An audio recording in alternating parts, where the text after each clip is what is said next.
Hey folks, this is Ben and Jordan back for part 2 of Talking Soccer. The soccerning. Yes, and last time we focused on the American Austinite perspective. We just got a team, we're excited. But as we alluded to at the end of the last episode, there is a lot of stuff to be talked about outside of America, where soccer or football is the most popular sport in the world by far, generally the most popular sport in a given country. There's just a lot to it. We have a number of different important moments and teams and leagues and stuff throughout history. Austin FC being the most important team throughout history. Yes, They are now 6 games into their existence, and those games. Each one of those matches is more important than every World Cup game put together. This is true. This is a fact. It's impressive, even though we have a losing record. It's very impressive for our first season, all our games on the road because the stadium's not open yet. To have that good of a record, I don't know. A very strong 2-4. Yeah, I think we're going to be the dream team of world soccer going forward. I'm very excited about the home opener. On the 19th, I'll be there going a little nuts in the supporters section. Being one of those guys. It's a good time. Yeah. It's gonna be lit. But we do have a lot to talk about with the international sphere of history and soccer, and being the biggest sport in the world, and as sport becomes more and more intertwined with capital and money making opportunities, there's inevitably going to be conflict and strife. We're Marxists on here. We love the eternal science. And so we gotta get a little dialectical sometimes. Yeah. So we kind of have to look at soccer in its dialectical position, and just note how capital is like irrevocably intertwined with sport, and of course that's going to lead to conflict. But as Marxists, something on the global soccer stage does kind of call out to me. And that is the cool-based communist-sounding name of Serbia's Red Star Belgrade. What's the deal with that? All right, so on this we're going to be kind of going around the world. We're going to be talking about kind of different types of conflicts that soccer and politics are irrevocably combined in. Obviously, as time has gone on, we talked about in the last episode, there's been an infusion of like enormous amounts of capital into the sport, and that has led to a sort of like identity crisis. But that's not the only thing that can change the game. The other thing is political conflicts within a country, changes in political systems, changes in economic systems, and we're going to be kind of talking about a lot of different examples of that today. And I think a really cool one to start off with is Red Star Belgrade, named for the Red Star on the Yugoslavian flag. Yugoslavia was that Balkan country that cobbled together a bunch of different, after World War II, under Tito's leadership, cobbled together a bunch of different countries into one big, massive, by European standards, country that included a lot of different ethnic groups and regions that had historically had been at odds with each other. But for better or worse, under Titoism, like things held together. There weren't too many conflicts and wars. The country functioned and built a really good athletic program, especially when it came to football. And Red Star Belgrade ended up being the shining star of that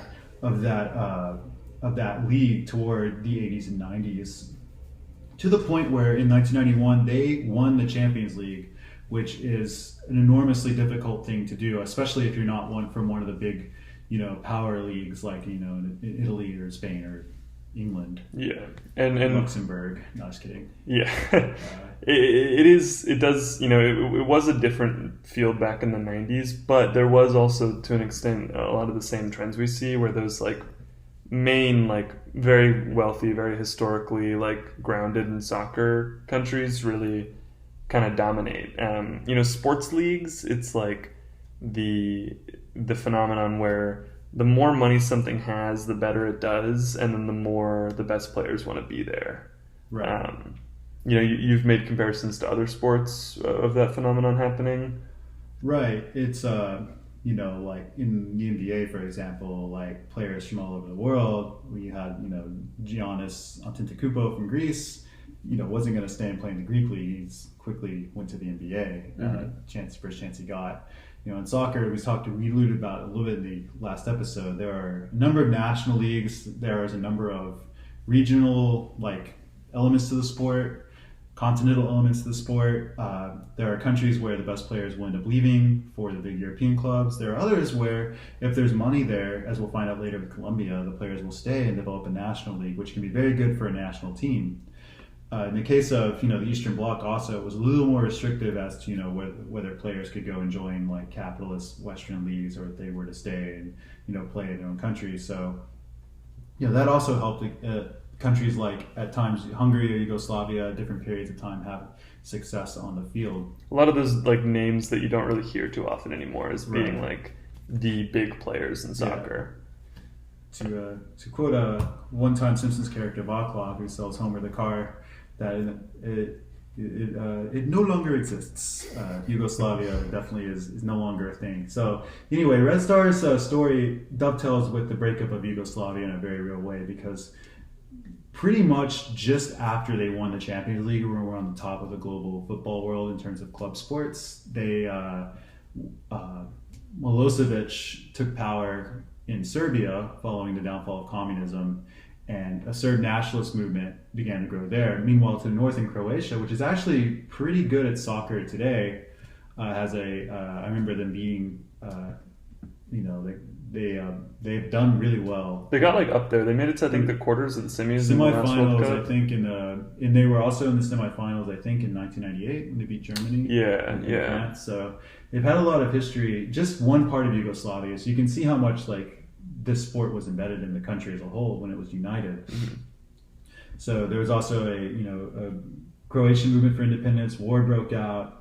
There was a lot of sectarian violence in terms of genocide of Bosnian Serbs and Bosnian Muslims by Serbian forces. And Red Star Belgrade, the war broke out, and it just sort of led to the dissolution not only of the country but of the league itself, because Dinamo Zagreb, which is a big one of the powerhouse programs in Croatia, was part of the Yugoslav League, and they were arch rivals with Red Star Belgrade for with a lot of say ethnic tension and cultural tension between the two. And then suddenly they leave the league, other countries start to leave Yugoslavia and also leave the league, and the power structure of the league just sort of falls apart on Red Star. So today they're still good within the Serbian league, but you don't see them contending for Champions League trophies anymore. Right. They'll usually get knocked out in the group stage. Exactly. They'll get in, but it won't go far because it's not like it was.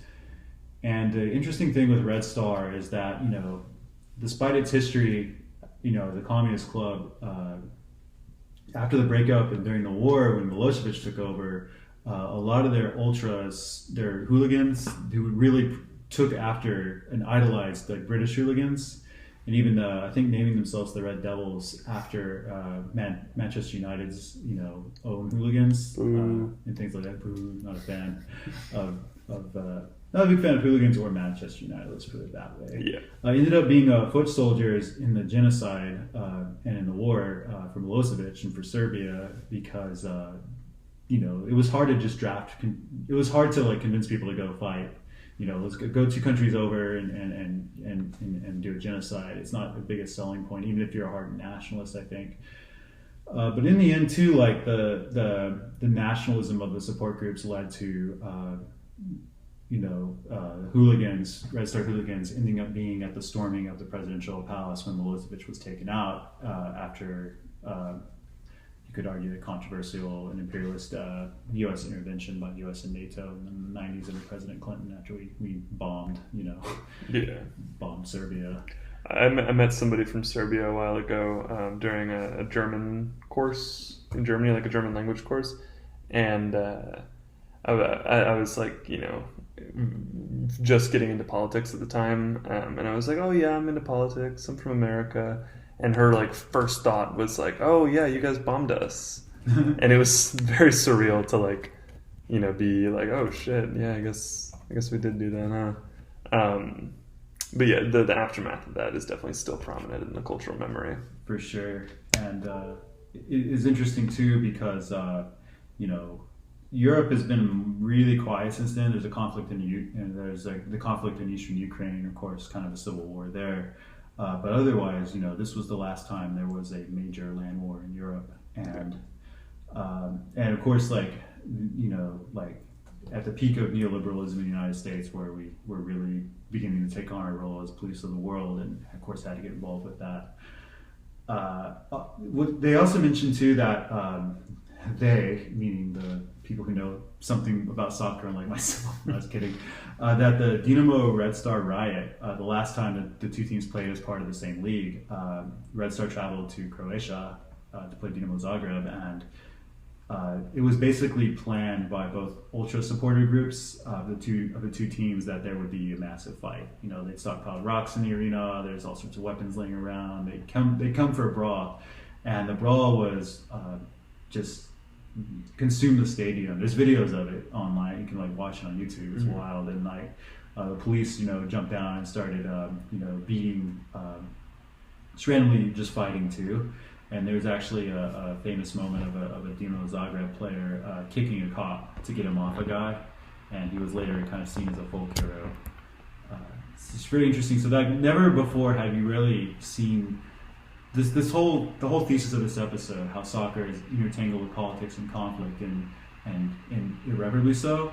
This is the best possible example of that. You have fans of two different teams fighting at the precipice of a civil war that's about to break out, and then you have you have players kicking cops to get them off of people, and you have the players are caught on the pitch and they're trying to get off, just get out of there because they're literally in danger. It's an extremely dangerous situation. This wasn't just a brawl at a stadium between drunk frat guys. This is serious stuff. Yeah, real conflict and ideology underpinning it all. And right after this happened is when the war broke out. So in a lot of ways, it is, when they talk about soccer wars, it's kind of an overblown kind of cliche, but this is an example of a soccer riot or brawl, if you will, really sparking the Croatian War of Independence, essentially, that led to the entire conflict happening. Yeah, very wild. To jump back in time and a couple countries over, a name you don't really hear much in the international soccer sphere is, Serbia obviously is, less powerful. Red Star Belgrade is not nearly as successful, but in terms of national teams, Hungary.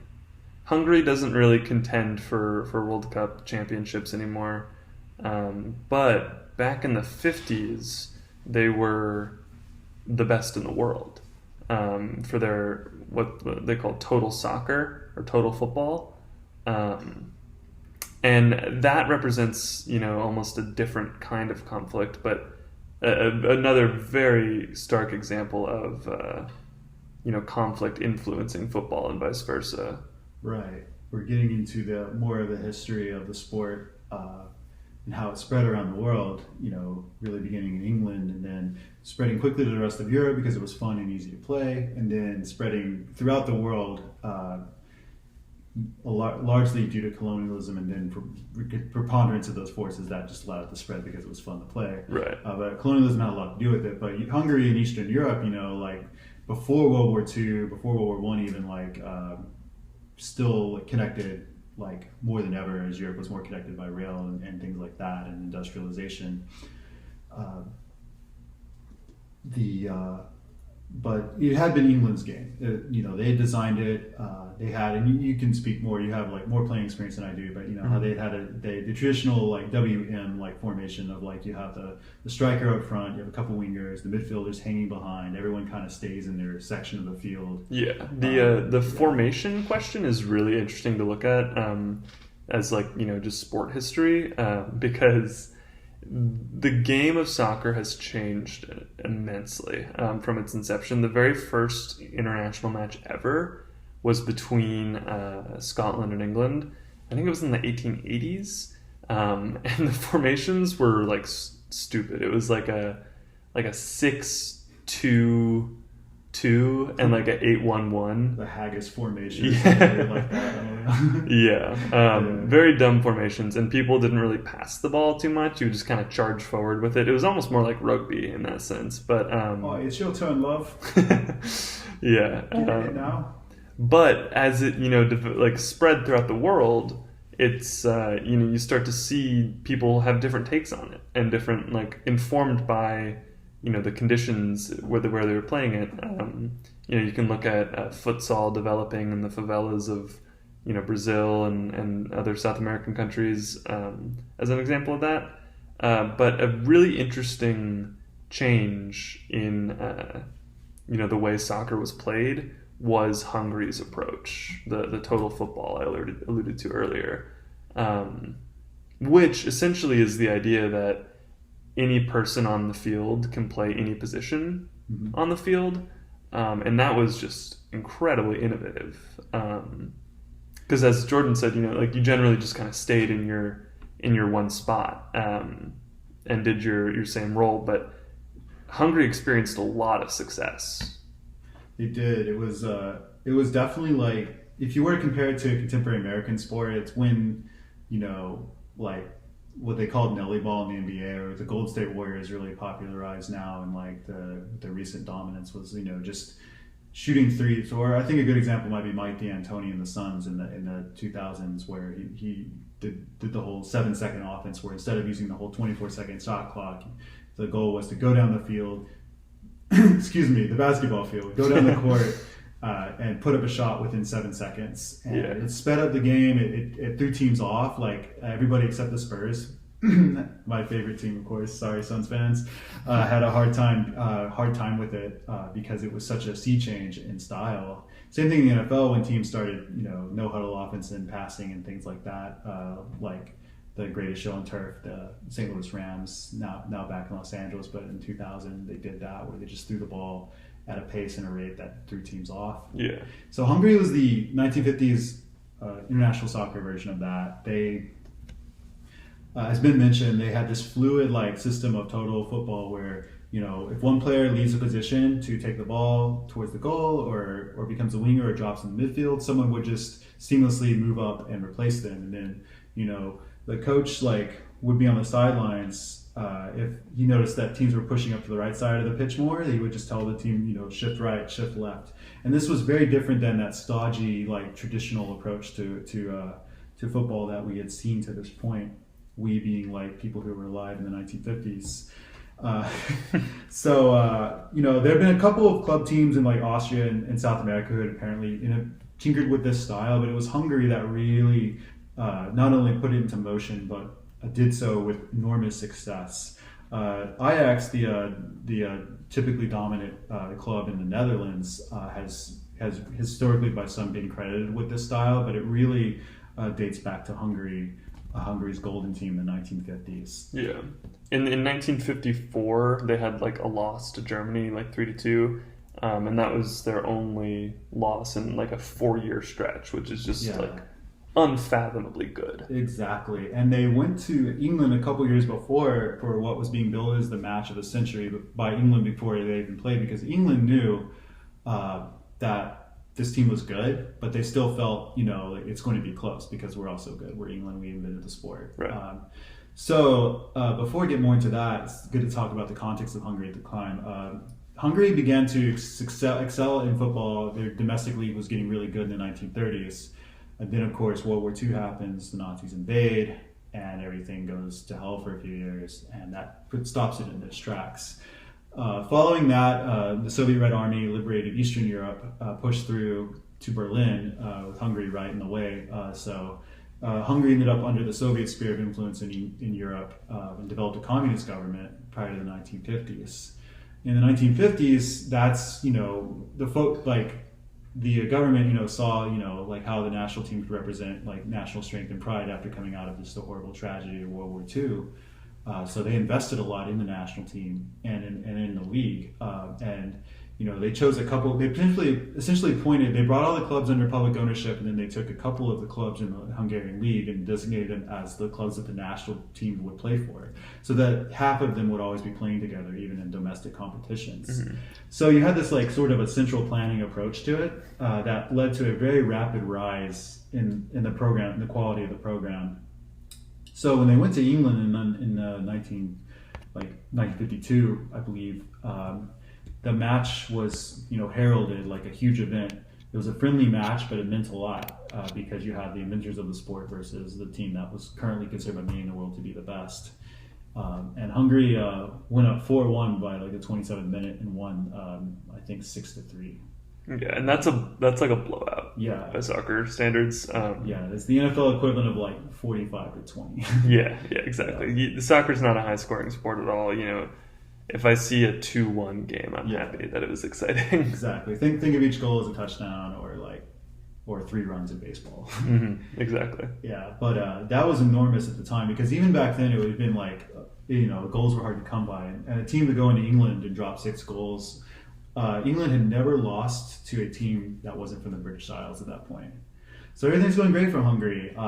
They didn't lose between then and the 1954 World Cup. And which was in West Germany, and they ended up advancing all the way, just cruising their way to the finals against West Germany.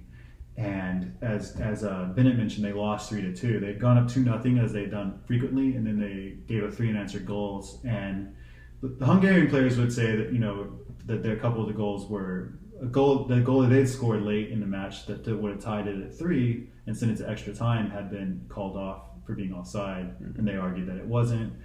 So maybe that Germany had scored. They argued that Germany had scored a goal that was offside, so that perhaps there was a bit of home cooking there, as they say. Yeah. But this was the only blemish on their resume for a 4-year span.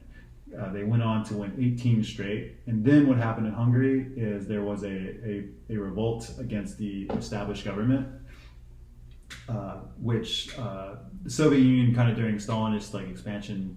At the time, under Stalinism, didn't take kindly to that, so the Red Army invaded, put down the rebellion. But at that point, a lot of people had fled, and members of the team had defected, and things like that. So at that point, it just, that strife, instead of shaping football, it just kind of killed football in Hungary for a while. And since then, it hasn't been, they haven't been back to that level. But for a brief period in the 1950s, Hungary were the best team in the world. There was another match where they beat England again, 7-1. They were scoring 5, 6, 7, 8 goals against really good teams. Yeah. Playing their style, because when they played England, when England traveled to Hungary for the second match, they hadn't adjusted anything. There was this hubris. It's okay, that was a fluke, but we're still going to beat them playing our way. Right. And that kind of dominance was unprecedented in the sense, and it's hasn't been re-precedented in the sense that there are of course players, a couple big time teams that dominate internationally, but you don't usually see multi-year runs where a national team is just consistently undefeated, just unbeatable. Yeah. And again, it took a game with 2 sketchy disallowed goals, or two sketchy goals that swung the score in a World Cup final on a really rainy day, apparently, the World Cup's a grind because you play so many matches against high quality teams in such a short period of time, and one of the concerns we'll get into later with the Qatar World Cup that's coming up in 2022. Yeah. So before we get to kind of the present day, there's some interesting stuff that happened in the 90s in South America, particularly Colombia. And how does, a name I'm sure a lot of people know thanks to, true crime podcasts and Netflix original series, Pablo Escobar. Where does he fit into international soccer? Well, I don't know of any TV shows about this guy, but... kidding. So Pablo Escobar, Colombian drug lord, early 1990s, the king of the underworld, ran 80% of the global cocaine market, which essentially was mostly the United States, and then whatever else went somewhere else, because the United States has had an insatiable appetite for the product, despite making it highly illegal, of course, which makes it very expensive and profitable, especially with the right connections, and can buy off, the authorities where you live and get it in, the drug war is a topic of another episode. Yeah. But this was at the height of the drug war, like that had begun under Reagan, but accelerated again under George H.W. Bush in the early 90s, like when Pablo Escobar basically ran, Colombia had essentially become a narco state. There was just nothing anyone could do to stop them. He bought off all the cops, bought off the army in the area. He ran everything, but he loved soccer. The dude just loved the sport, and he loved it like any other person would. And he had this altruistic side where he, had grown up poor in a slum in Medellin,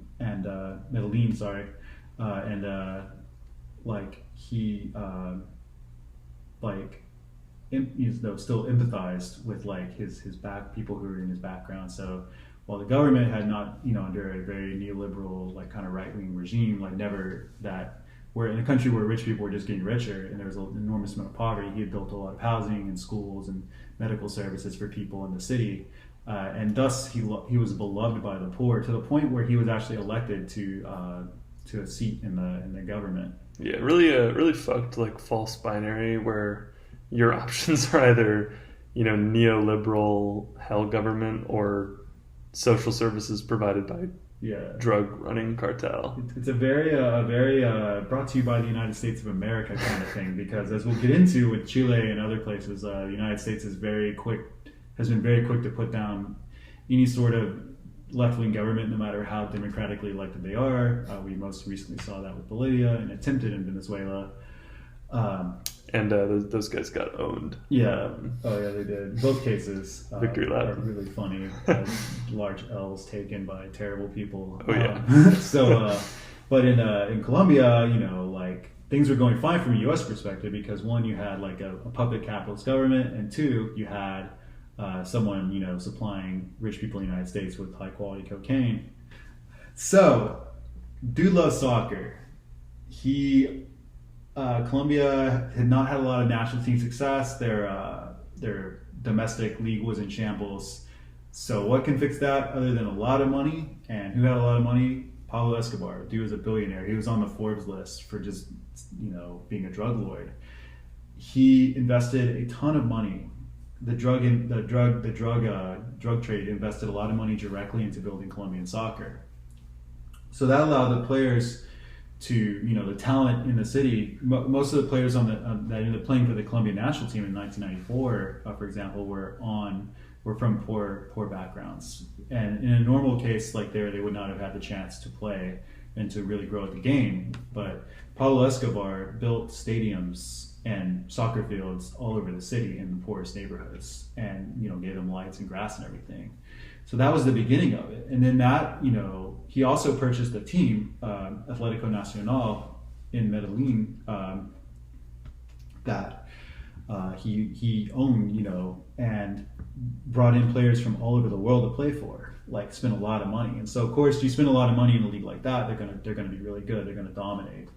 Rival drug lord, kind of trying to one-up him, bought a team called America de Cali in Cali, Colombia, which is to the south, for those of you who are following along with the map somehow. They were rivals, and there was a match where Atlético Nacional went to Cali to play, and the official made a call during the match that Pablo Escobar didn't like, and so he had him killed at halftime. It was serious stuff, but there was no he could do it with impunity because everyone was bought off, and so that's how serious he was about the sport, deadly serious, if you will. Shit. So this led to the development of the Colombian national team, because when you have a lot of your players that are being developed and they can play within your country and stay close together and practice a lot, the Colombian national team started to shoot up the FIFA rankings. They were beating or drawing with everybody suddenly. They were, with Argentina, with Brazil, with European powers, and they were becoming favorites to win the 1994 World Cup. And, a lot of people knew that there was, it was pretty much common knowledge that drug money was fueling this rise. But, in international terms, I mean, they're playing the sport well. So, like sanctioning that there was no real sanctions on that. Let's just put it that way. And to this day, I mean, Colombia has changed quite a bit, but to this day, I mean, an aftermath of that is that it's still, Colombia is a very common contender, not necessarily for World Cup titles, but they pretty much always qualify, and frequently will advance out of the group stage. Yeah, they've been took them a while to recover from what happens next, but they have now, gradually the infrastructure for the program was in place for them to rebuild pretty quickly. Yeah. So more recently have returned to being on the national stage, as Ben just mentioned. Yeah. So anyway, as things eventually do, they went south on Pablo Escobar. The government started to. When things got more serious, there were bombings and all sorts of. Pablo had forbidden kidnappings, but there were bombings and lots of murders and of different people and candidates and things. And eventually, they got the United States to get involved, to actually send military support, basically occupy military troops into Colombia to start fighting the drug war directly. And that led to the beginning of the dissolution of Escobar's drug regime. And as Colombia was getting ready to play the World Cup, he had to go. He first put himself in his own prison called the Cathedral that he basically ran. And it was kind of an open secret that he ran, but he was there and he was still running his drug empire from the prison. And so he had flown in players from all over the world. Him and a friendly rival drug lord from, I think, Mexico, they would say, you pick your players, I pick my players, and we'll fly them out to the ranch and they'll play it friendly. And so, and the Colombian national team had visited his ranch, his drug ranch several times because, he was the reason they existed. He's the reason they got to play soccer. He's the reason why they were so good. Essentially, his money funded everything. And it was a conflict for Andres Escobar, no relation, who was the star of the Colombian team, a defender. And he factors into the story very well because Andres was a very nice guy. He just wants the best for everybody. Is a very humble dude. And he's always very conflicted about, the violence and everything else that comes along with this. But he wants to represent his country and inspire kids and lift them up. So he plays, and they were invited when he was in his self-imposed exile in the prison. Pablo Escobar invited the players to come visit him and play a game with him in the prison. And of course, all the prison staff were all paid off, and so they came and went, and Andres had expressed concern about going, but he still went because you can't say no to this guy. Yeah. So anyway, as Pablo Escobar's power is fading, Colombia travels to the United States for the 1994 World Cup, and this is not the last time this World Cup will come up on this episode. It was a very consequential World Cup. First off, the United States was hosting it. It was only their second World Cup qualification. They qualified automatically by virtue of hosting. In 1990, in Italy, they qualified for the first time in decades. The United States still seen as very much behind the curve compared to most, Europe and South America specifically. And we talked about why that's the case in our previous episode. Exactly, we did. So listen to that if you haven't, because that's where the answer lies. Yes. But the United States ended up doing much better than expected. Maybe part of that was being to play at home. It ended up being a success. Attendance shattered records. We had these huge stadiums that 90,000 people packed into the Rose Bowl for the final. And but anyway, so Colombia travels just as things are really falling apart. Escobar had been murdered, and likely while on the run, likely by the rival cartel. And everything goes to hell in the city, in Medellin, where Andres Escobar is from as well. And in a lot of the country, violence just breaks out. Rival gangs are trying to fill the power vacuum. There's no, there's no real government structure beyond, sending U.S. troops in to burn fields and shoot people. It's just a complete mess. So the country is descending into chaos. And, while they are at the 94 World Cup, so Colombia in a shocking result, after being kind of favored before the World Cup as being one of the favorites to win, they lose to Romania. It's a huge loss. It puts them on the precipice of possibly being eliminated if they lost to the United States. But that was still unthinkable. They were so much better. But before the match against the United States, they go up to their hotel rooms, and someone in the hotel had programmed their TV screens to display death threats against their family members. An extremely terrifying thing probably to happen, especially back then when there really wasn't much of an internet. Yeah.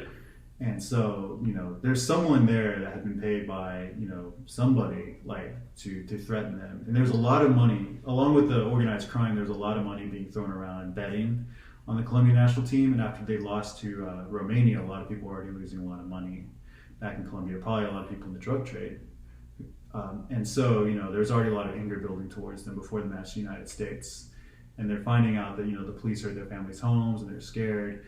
And they go out against the United States, and while the match is tied, Andres Escobar deflects a cross from the United States into his own net. The only own goal of his entire career. The last game he would ever play. Not the last game. There would be one more game that didn't matter against Switzerland. Yeah. So this eliminated Colombia. Colombia was out of the World Cup. And this also crucially prevented the U.S. from being the first host country to not advance from the group stage. That's right. And that would have been, pretty humiliating for U.S. soccer to be the first country to host a World Cup and not advance out of the group stage. And incidentally, they were expected to do that, so this was already exceeding expectations dramatically for them. Yeah. So Colombia, they play one more match, they go straight home, and days later, Andres Escobar, against the wishes of his wife and family, his friends, and teammates, goes out just to have a normal night in the city. He's crushed by this, of course. He feels he's let the country down, and I've watched the goal over and over again. It's not egregious. I've seen some bad own goals before. This is just, in the course of defending, sometimes you get unlucky. Yeah. And that's really what this was. I mean, he was a very good player, very good defender. And, he maybe could have done a little better to prevent it from happening, but really not it's not like he alone very foolishly knocked it into the net. Right. It was definitely just bad luck, for lack of a better term.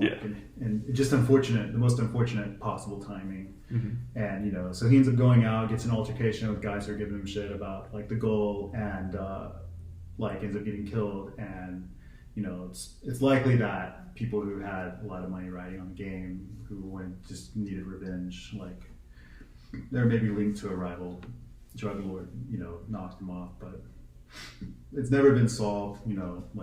The crime's never been actually solved. Yeah. That really does show the stakes of soccer in certain places, and not to say that the killing of Escobar was government sanctioned or even popular. He was mourned throughout the country because he was a pretty beloved player. But people get very invested in sports, and when it's the world's most popular sport, that's where the betting is. That's where, especially when you get national fervor involved. And,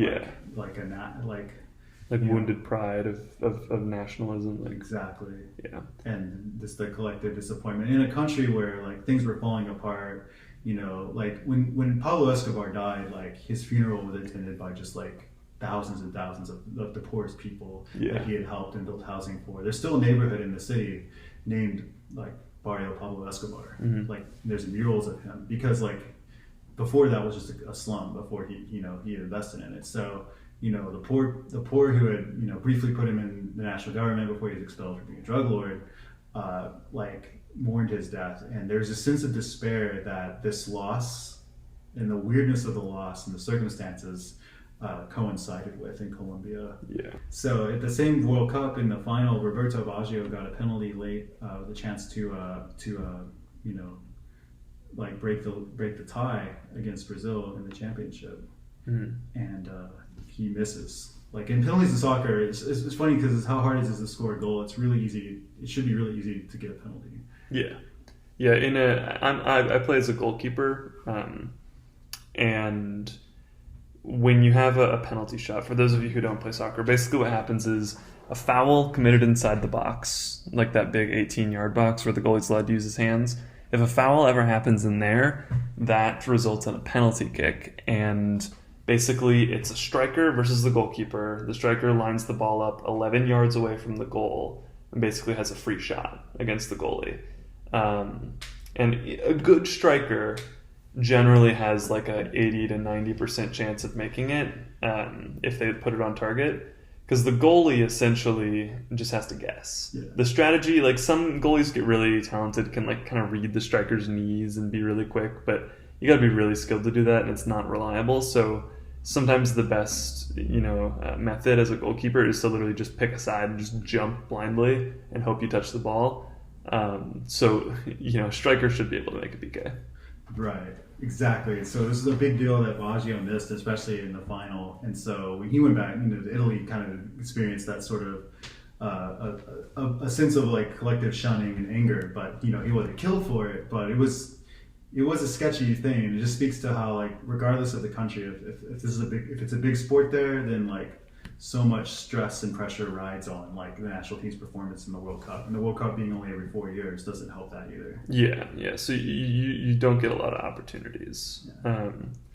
In talking about national identity and the nations that dominate world football, two of the best national teams in the world pretty consistently, especially in like the late 20th and early 21st century, is Spain and Germany. If you know a little bit about history, that Spain and Germany have had pretty tumultuous pasts and issues with certain far-right ideologies and leaders.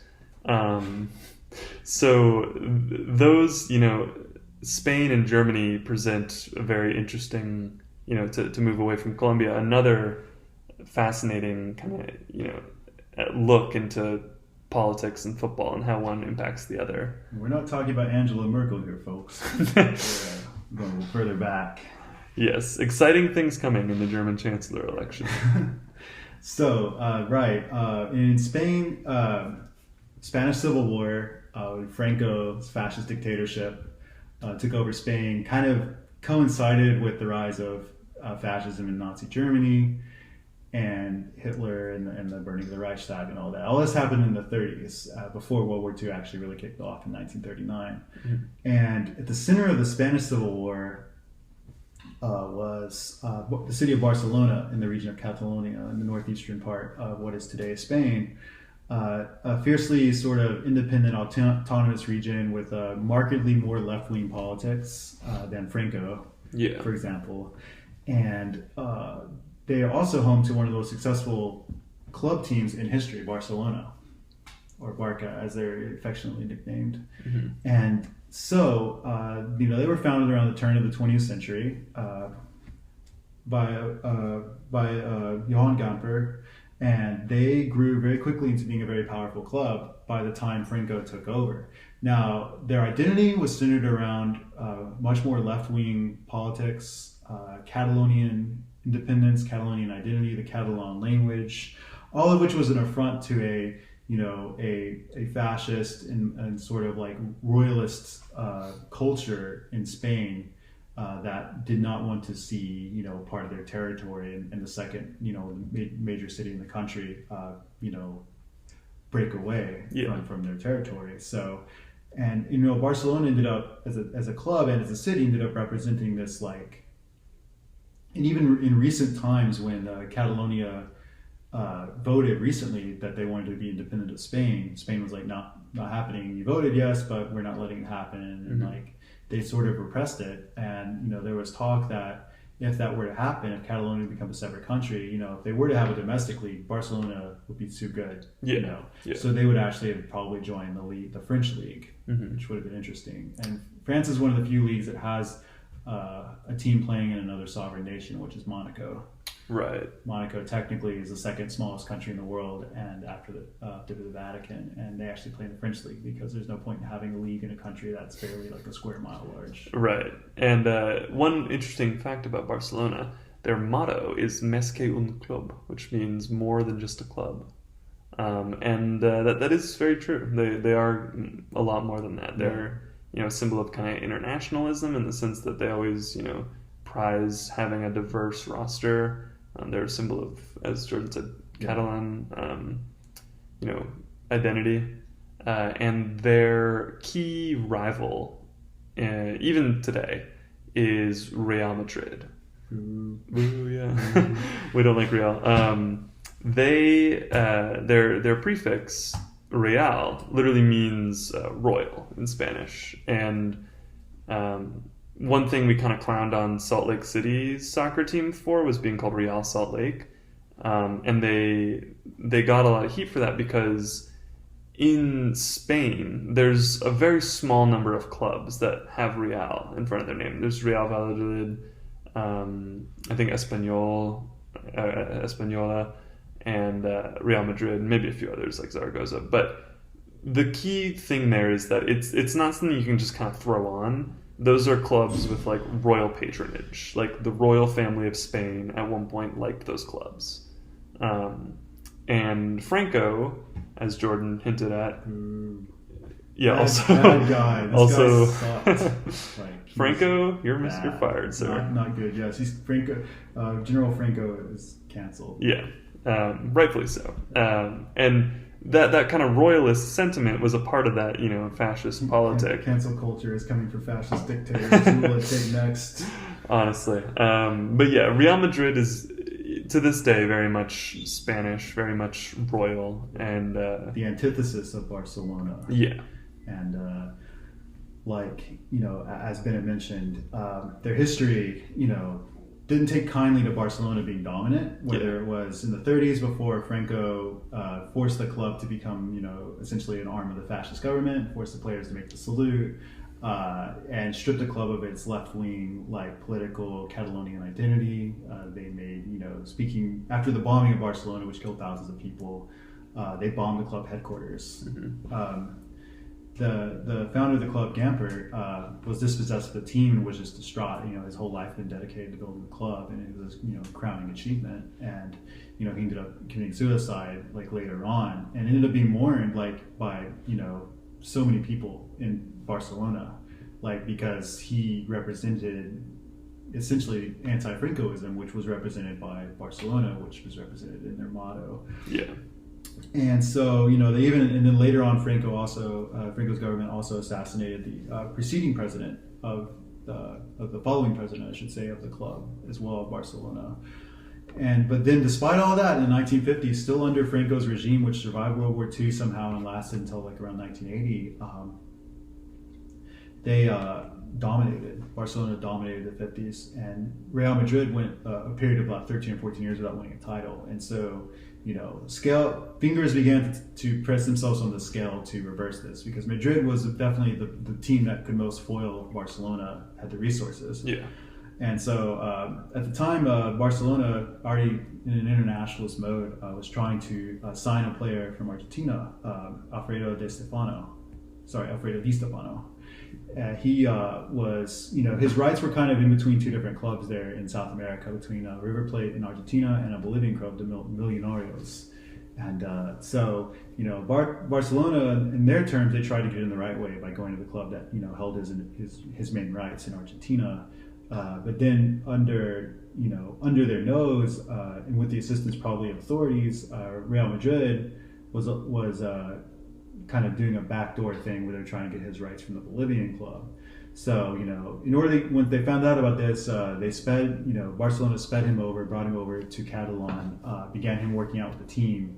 And then, the Spanish Football Federation, which was definitely, an auspices of the right-wing fascist government, came in and were like, no, he's not yours. So we'll work out a deal.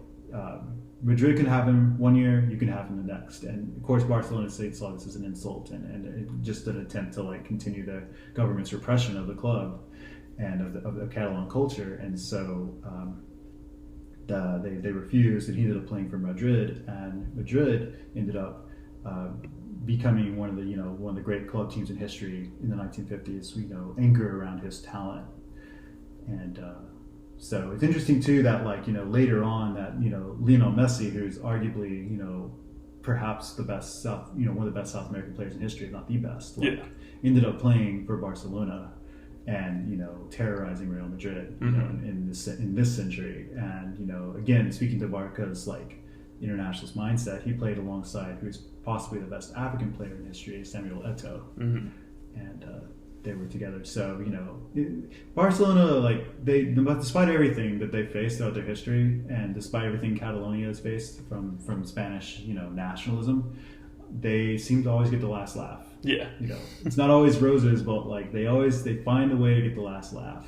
Yep. Yeah. And I think Gomper would be proud about definitely where they stand now. Yeah. Another fascist country, Germany. All the time that was going on, you saw a total restructuring of the league under the Nazis.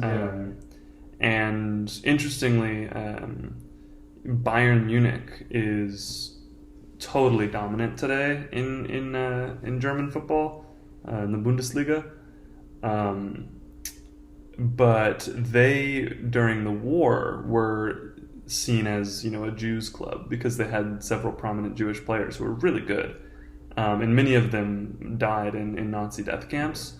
And 1860 Munich was the other Munich club that was less seen less as a Jewish club, and they kind of thrived.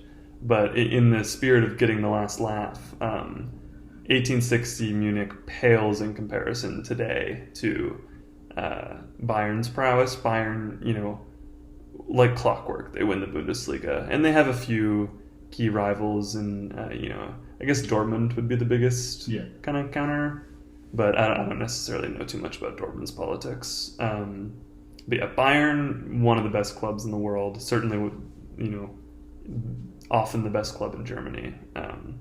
Yeah, that's definitely like a very good parallel. Again, how World War II shaped sports in Europe and shaped politics. Like you can go back to the Hungarian national team as well. You think that World War II completely shut everything down, and that once the Nazis took over Germany, they just made fun illegal for everyone. But no, it was still legal for Germans, and they still had football, but it was very much reorganized, like Bennett said, under the Nazi mindset. And they regionalized the league. Instead of a Bundesliga, you had regional leagues like North, South, East, and West, which meant that rival teams in the same cities would probably play each other even more. Right. And it's kind of maybe as a sense of to keep control over things. But yeah, it's interesting that like a lot of these clubs you see in the Bundesliga like existed under Nazi rule. Yeah, exactly. And it really makes you kind of look back at the legacies of things and really think about it. Even sometimes. The fact that the Nazi Germany fielded a team at the 1938 World Cup, and this is again where FIFA starts to enter the picture as being somewhat nefarious organization in their own rights. Yeah. FIFA met in Berlin in Nazi Germany in 1936 and awarded the World Cup to France, which I'm sure was a very favorable choice for Germany at the time because it's right next door, it's an easy trip, and so Nazi Germany competed at the 1938 World Cup in Paris, France, that had been approved by FIFA in Nazi Germany. Yeah, FIFA is not good, you could say. The video game slaps. Yeah, video game. I love FIFA. I used to play FIFA South Africa World Cup video game all the time. The vuvuzelas. Oh yes, I'll never forget. My dreams. But we might talk about that later. Actually, we will. Yes. But an interesting thing about the way FIFA is structured is there's different federations of football around the world, generally split up by continent. So there's CONCACAF, which is the governing body of North American football. There's CONMEBOL, which is South American. UEFA, definitely the big one in Europe. Yeah, UEFA is easily the most dominant. The Champions League is their baby, and they have the Europe under the current World Cup structure gets 13 of the 32 World Cup berths. Yeah, a significant portion, and that's all under UEFA's like auspices. And then there's the Asian Football Confederation, the Oceania Football Confederation, which is mostly just Pacific Islands, and New Zealand. And then Africa has a federation as well. Yeah. And it's not often that somebody jumps around between federations because, geography, political geography of where a country is generally pretty static. There's not a lot of changing perceptions in terms of like where, a continent ends or begins. We generally have a pretty good sense of where Asia and Europe and Africa are. But a famous exception to this is Israel. Israel, a country that has been in the news lately. Yes. Have you seen the news? Yeah. It's a hot topic for sure. And me and Jordan, as Marxists, as proud socialists and internationalists, are broadly supportive of the cause of Palestinian liberation. Yeah, I would like to second that. Yes. Free Palestine from the river to the sea. But, an interesting commentary on Israel comes through watching its status in international football. So, after the 6 Days War, they switched the federation that they were in. So they were originally in the AFC, which is the Asian Football Confederation, and that was due to their geography. Yeah, so literally the entire continent of Asia, which includes what we today mostly call the Middle East. Yeah, Middle East and Northern Africa are kind of thought of as a region, but like Egypt is in Africa, and technically Israel, Palestine, Syria, Saudi Arabia, they're all technically in Southwest Asia. Right. So all those teams played in the AFC, and all of them still do, except for Israel. And after the 6 Days War, naturally there was a ton of tension between Israel and all the states nearby. Yeah, the Arab League, which had been sort of like the main geopolitical body like that united the countries at the time. There was a sense of a pan-Arab nationalism that. In Africa, in more of like leftist movement, you had Pan-Africanism, and then you had a similar thing going on in the Arab world, where for a minute, Egypt and Syria were actually united as one government. Yeah. Under you had this sort of like much more so than today, a sense of like togetherness, and after the 6 Days War and after Israel took a lot of territory in that. From the Sinai Peninsula, Golan Heights, East Jerusalem, the West Bank, which had been occupied by a neighboring country, Jordan, which is another country the British made up, namesake, but yeah. So this led to essentially I think the last match Israel played against another country was against Iran, which is interesting because they're diametrically opposed today. But Israel ended up briefly joined UEFA, which is the European Federation, which Turkey, Armenia, and Azerbaijan, which are primarily, mostly, or completely within what is considered Asia, play in that league. But that's more, they joined European countries. Turkey is also in mainland Europe, and they, have more of a historical connection to the continent. Yeah. Israel, is not attached to Europe in any way, except the fact that, there are a lot of people from Europe that migrated there after World War II as refugees and then now as settlers. Right. So the makeup of Israel is, obviously it's situated in the Middle East, but the racial and kind of cultural, to some extent, makeup of Israel is, at least somewhat influenced by Europe, and certainly the geopolitics and the political economy of the state is very much a European or you could, and U.S. imperialism factoring much into that, because today you have this bifurcation of the Middle East among it's a proxy war that's ostensibly between Saudi Arabia and Iran, but is actually involving Western powers. Essentially, and then you have maybe Russia backing more Iran and Syria, but it's mainly Saudi Arabia, U.S., and Israel kind of together are having their own designs for the Middle East that are directly opposed to Iran or children in Yemen who are being bombed by with our support, or people in Gaza who are being bombed with our support, direct military and financial support in the United States case. Right. And that's something we'll talk about too with the Qatar World Cup situation later on. So it's interesting that Israel had their a journey through the wilderness, if you will, in biblical terms. They first were in UEFA, then they joined the Oceania Football Confederation. So they were playing against New Zealand and Guam, very weirdly, Yeah. like, you know, there's no And connection whatsoever. Australia for a little while, but they ended up joining the Asian Confederation because they're kind of a free agent, just sitting out there all tucked away down there.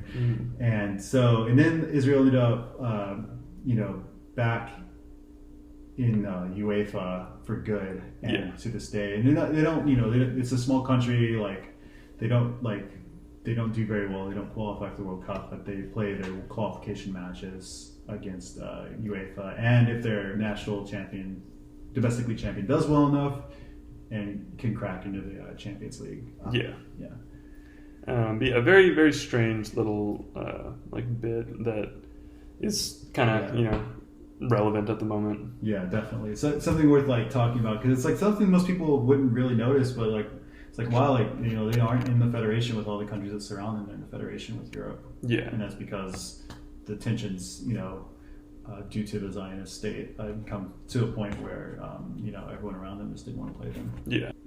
To go on a really quick little tangent about Israel and international sport, I also used to play lacrosse, and I still kind of follow it to some extent because it's a really cool sport, really interesting history with, indigenous roots with the Iroquois, or as they call themselves, the Haudenosaunee,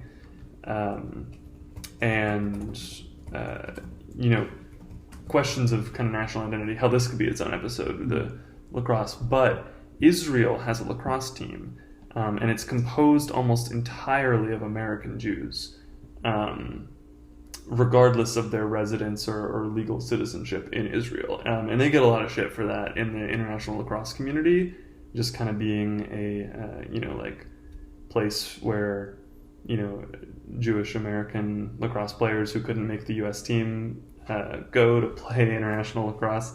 But that is going to be a really interesting theme in our third and final part when we talk about... We still have some more international stuff to talk about with, Chile, Argentina, England, Africa, Ireland. But we're also going to talk a bit about the world governance through FIFA and Qatar, who is going to be hosting the 2022 World Cup and has gotten in trouble for naturalization and use of foreign players in their soccer team in the past. So, signing off for now. This has been part 2 of our 3-part, football, soccer trilogy, yes. And not to get political, but if you do want to really vibe out the politics and football thing, Palestine has a national football team. They play in the Asian Football Confederation, and they won the AFC Challenge Cup in 2014. We really love to see it. Yeah, it's press people balling out. Oh yeah. I don't want to be flippant about it, but yeah, it makes me think of these other situations where Colombia or Hungary, when the players are dealing with this enormous tragedies just constantly happening at home, and just the uncertainty of not knowing if your family members are going to die and that sort of thing. Right.